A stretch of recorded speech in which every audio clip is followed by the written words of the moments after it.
আগে ভিডিওটা দেখুন, দেন তারপর আমি কিছু কথা বলছি।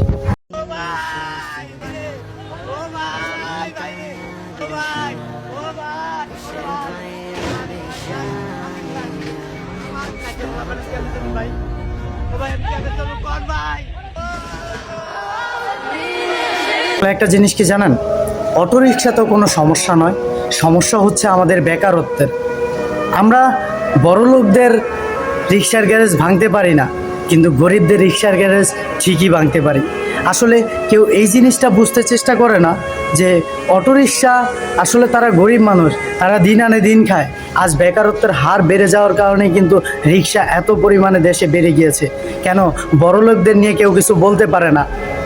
প্রবাসী একটা মানুষ যে প্রবাসীদের রেমিটেন্স দিয়ে আজকে আমাদের পুরো বাংলাদেশ চলছে, সেই প্রবাসী একটা মানুষ মারা গেলে কারো কিছু হয় না, কিন্তু বাংলাদেশে একটা কোটিপতি বড়লোক সুদখোর ঘুষখোর মারা গেলে তাদের হাজারো কথা বের হয়, তাদের হাজারো মন্তব্য বের হয়, হায়রে মানুষটা মরে গেলে আফসোস করা হয়। কিন্তু একটা গরিব মরে গেলে কখনো কারো আফসোস হয় না, একটা প্রবাসী মারা গেলে কখনো কারো আফসোস হয় না। কারণ কি জানেন, আমাদের মেন্টালিটিতে সমস্যা। আর একটা কথা কি জানেন, এই দেশ কিন্তু স্বাধীন করেছিল বড়লোকরা করেনি, করেছে গরিবরাই। আমি যে বড়লোকদেরকে নিয়ে বলতেছি, হয়তোবা অনেকেই আমার কমেন্টে এসে বাজে কথা বলতে পারেন, সমস্যা নাই ভাই, আপনার মন্তব্য, আপনার খুশি, আপনি যা মন চায় বলতে পারেন।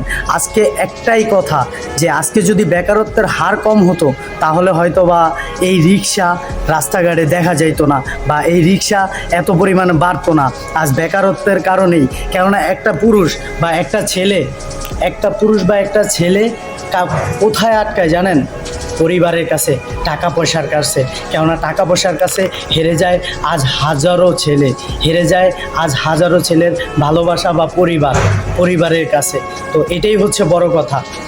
আপনাদের ওইগুলা নিয়ে মাথা ব্যথা নেই, আপনাদের শুধু গরিবের হক নষ্ট করা নিয়ে মাথা ব্যথা। এই যে এই মানুষটা রিক্সাটা ভাঙলেন, তাকে ক্ষমা করে দিলেও তো পারতেন, একবার না হয় ট্রেড দিয়ে বুঝিয়ে দিতেন, তাহলে কি এমন বা লস হতো আপনার? কিচ্ছু বলার নাই এই সমাজ, এই জাতিকে নিয়ে।